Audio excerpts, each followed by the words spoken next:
Radio Publique Africaine.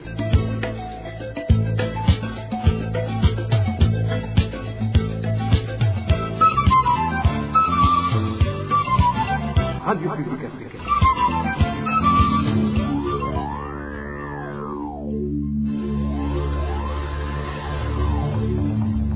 C'est le moment de suivre le journal parlé en français.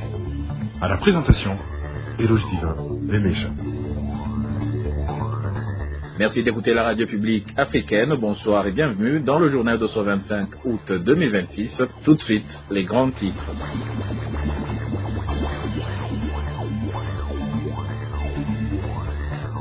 Les incendies qui ravagent les établissements commerciaux ne cessent de se multiplier et de causer des dégâts. Dans la matinée de ce mardi, un incendie s'est déclaré au marché d'Okinindo dans la commune de Mugere. Vous entendrez plus de détails dans ce journal.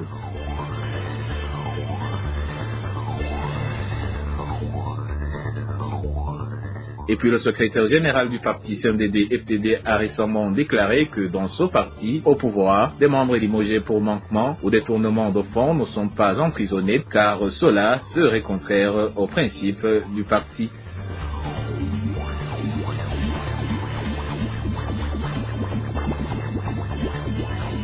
Et enfin, 40 organisations de défense des droits humains appellent le Conseil des droits de l'homme des Nations Unies à renouveler le mandat du rapporteur spécial sur la situation des droits de l'homme au Burundi, car, estiment-elles, les violations des droits humains restent toujours d'actualité au Burundi. Voilà pour les titres, le développement, c'est dans un instant.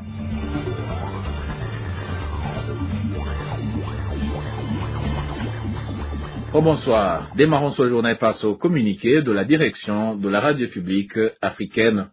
Chers auditeurs et amis de la RPA, suite aux incendies répétés et continus des marchés et face à la nécessité d'informer le public afin de contribuer à faire cesser cette criminalité d'État, la radio publique africaine, la RPA, s'est adressée dans un communiqué diffusé sur nos plateformes à 3 de nos sources qui se sont entretenues avec nos journalistes et qui ont témoigné au micro de la RPA sur différents cas d'incendie des marchés. Pour des raisons de leur sécurité et suite à la perte de contact avec certains, la RPA leur a demandé d'entrer en contact avec la radio au numéro qu'on a publié. Sur ce dossier, nous tenons à souligner que la RPA a été en contact avec plusieurs sources à différentes époques, il y a quelque temps, et sur différents cas d'incendie. Ici, nous tenons à rassurer les auditeurs de la RPA et nos sources que cette procédure est totalement sous contrôle pour la sécurité des personnes dont il est question.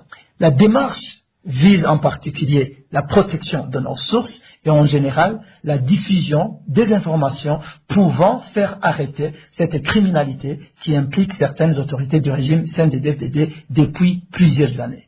Et puis, je vous le disais en titre, un incendie s'est déclaré ce mardi matin au marché d'Okinindo, dans la commune de Mugere. Le feu a pris origine dans la partie du marché où sont vendus les matelas. Les pompiers sont intervenus et ont réussi à maîtriser le feu avant qu'il ne se propage davantage. Les détails avec Désiré Atungimana. Cette voix est celle d'un homme qui était sur place. Choqué comme tous ceux présents par les flammes qui dévoraient les marchandises des commerçants, il s'en remettait à Dieu Tout-Puissant. Selon les témoins, le feu a pris naissance dans la zone où est entreposé et vendu les matelas. C'était 10 heures passées de quelques minutes. En quelques minutes, l'incendie s'est propagé avec une rapidité inquiétante dans tout ce secteur. Les premiers à réagir ont été les commerçants et les clients présents sur place qui ont tenté de maîtriser le feu en utilisant les moyens de secours comme les seaux remplis d'eau qui étaient sur place. Les pompiers ne se sont pas fait attendre. Sur place, on a vu arriver des camions de la police, mais aussi ceux de l'UNICEF et de la Croix-Rouge venus prêter main forte. Dans cette section où le feu a démarré, tout a brûlé. Les matelas ont été réduits en cendres. Les flammes ont atteint une partie des étals de vêtements situés non loin de la zone des matelas. Heureusement, les dégâts ont pu être limités. Le feu a été maîtrisé avant d'atteindre les autres secteurs du marché. Les commerçants des autres secteurs ont pu évacuer leurs marchandises. Malgré tout cela, le choc est rude, surtout pour ceux qui ont tout perdu. Certains, sous le coup de l'émotion, se sont évanouis. D'autres ont dû être évacués par les ambulances dépêchées sur place. À ce stade, la cause de l'incendie reste inconnue. Pourtant, Les commerçants de Kinindo avaient été récemment contraints de remplacer leurs anciens comptoirs en bois par des structures métalliques afin de réduire les risques d'incendie. Le ministre des Finances, Alain Dikoumana, s'est donc rendu ce mardi au marché de Kinindo pour constater les dégâts. Il a présenté sur place ses condoléances aux personnes touchées par le sinistre et s'est exprimé sur la série d'incendies qui affectent ces derniers temps différents marchés du pays. Quant aux causes de ces incendies, le ministre estime qu'elles devront être établies à l'issue des enquêtes qui seront menées. Écoutons Alain Dikoumana, il est le ministre des Finances. Tout d'abord, nous voudrions déplorer l'incendie qui vient de survenir ici. Vous avez constaté que ça fait un moment qu'on est en train de subir ce genre d'événement. Deuxième chose, nous voudrions également féliciter les forces de l'ordre et de sécurité qui ont pu intervenir à temps. Vous avez vu qu'ils ont pu maîtriser l'incendie, malgré qu'il y a eu des pertes. En troisième lieu, nous voulons également féliciter aussi les commerçants ici et puis les habitants qui sont ici. La manière dont ils ont pu gérer la situation. Il n'y a pas eu de pillage, les gens ont pu s'entraider entre eux. Nous pensons que l'État est en train de faire des enquêtes juste pour voir ce qu'on pourra faire. Envie d'éviter ce genre de... C'est trop tôt pour évaluer les dégâts. Je crois que c'est un travail qui va être effectué dans les plus brefs délais pour essayer d'identifier les victimes et pour essayer d'évaluer les biens qui ont été incendiés. Donc je crois que c'est trop tôt juste pour s'exprimer sur l'ampleur des dégâts en termes financiers. Je crois que les enquêtes vont commencer. Nous pensons que ces incendies ne sont pas de nature accidentelle. Donc il faut qu'on arrive à explorer d'autres pistes, essayer d'identifier les causes. Pour cette question aussi, c'est trop tôt pour m'exprimer. Je crois que c'est une question qui doit être analysée au niveau du gouvernement, essayer de prendre des mesures adéquates. En parlant toujours des incendies qui ravagent ces derniers temps différents établissements commerciaux, certaines déclarations du vice-président Prosper Bazombanza concernant l'incendie qui a ravagé vendredi dernier 2 bâtiments commerciaux dénommés Chendaïzamba et Le Parisien comportent des erreurs et des contradictions par rapport aux faits, alors qu'aucune enquête n'a encore été menée pour établir les circonstances de cet incendie. Plusieurs éléments avancés par le président ne correspondent pas à la réalité des faits. Walter Quizera nous en dit plus.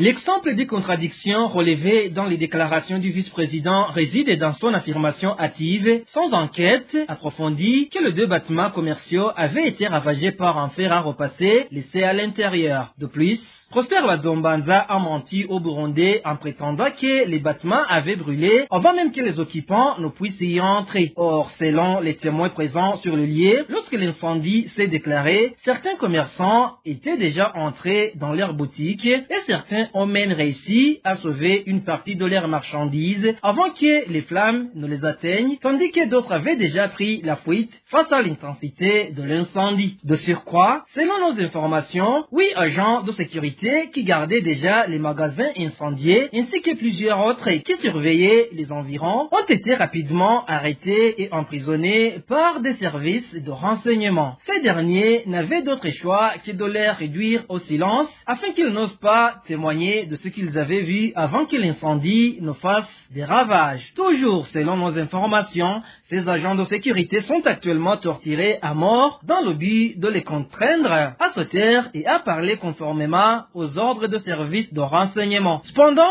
outre cela, de nombreuses questions et doutes persistent chez les témoins des événements. Beaucoup s'interrogent sur la manière dont c'est le service national de renseignement, connu pour ses nombreuses affaires criminelles et qui a pris en charge les incendies ayant ravagé les 2 immeubles commerciaux, poursuit encore l'enquête alors que cette tâche incombait initialement à la police et au parquet de Bujumbura. Et le gouvernement burundais devrait mener une étude urgente afin d'évaluer l'impact sur l'économie du pays, les commerçants et les banques des incendies récurrents qui ravagent les marchés et les établissements commerciaux à travers le pays. C'est ce qu'estime le président de l'organisation Parsem, Faustin Ndikumana, appelle le gouvernement burundais à mettre immédiatement en place une commission d'experts chargée de proposer des mesures urgentes pour venir en aide aux sinistrés et prévenir les conséquences qui pourraient s'aggraver si rien n'est fait. Écoutons Faustin Ndikumana, il est le président de la Parsem.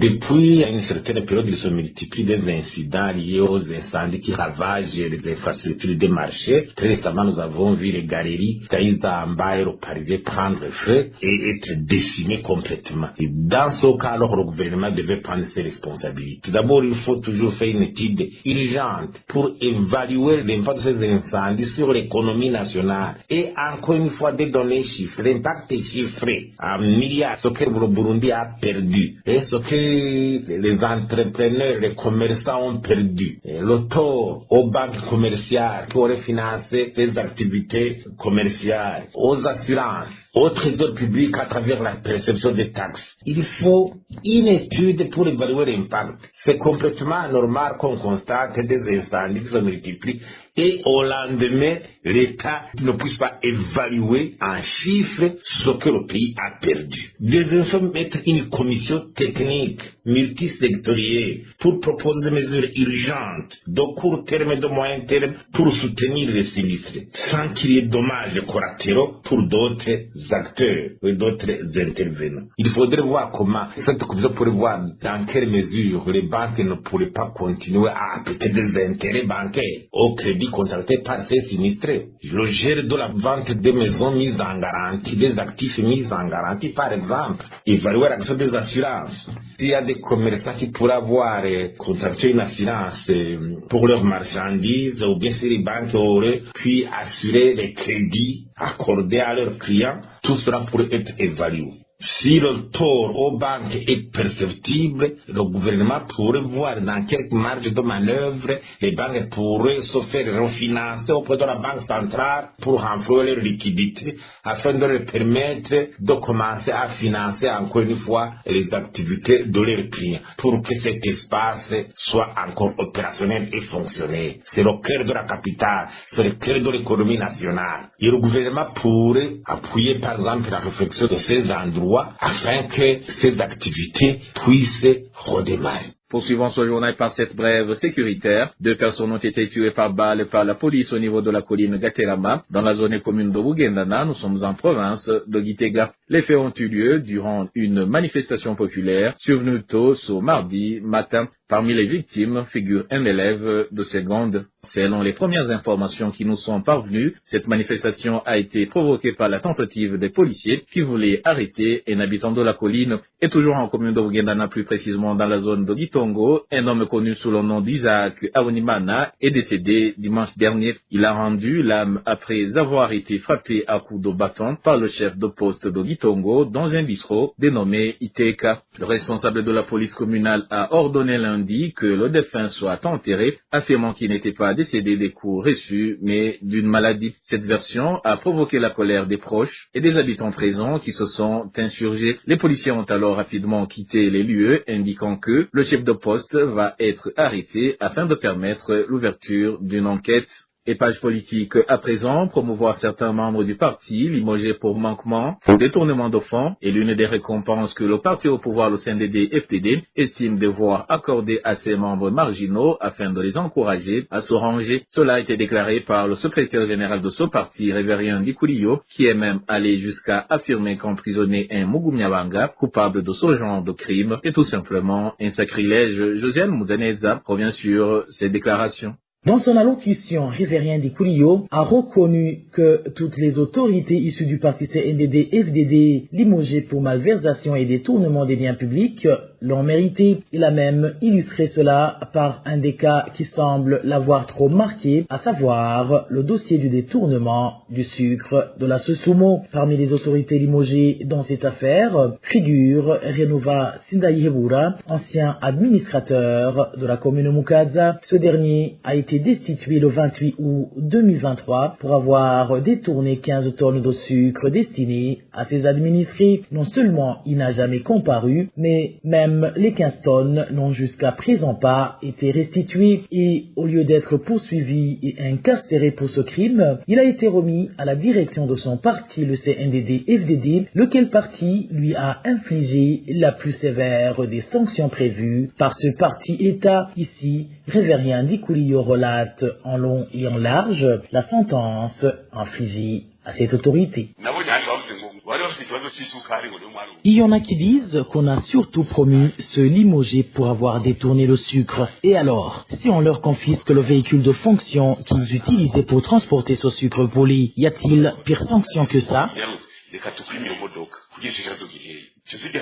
Pour bien le redresser, le parti au pouvoir ne s'est pas seulement contenté de lui confisquer sa voiture de fonction, car au lieu de le laisser être jugé comme les autres criminels, le parti au pouvoir a trouvé qu'il serait mieux de le contraindre à revisiter les valeurs prônées par son parti, et ce, pour une longue période.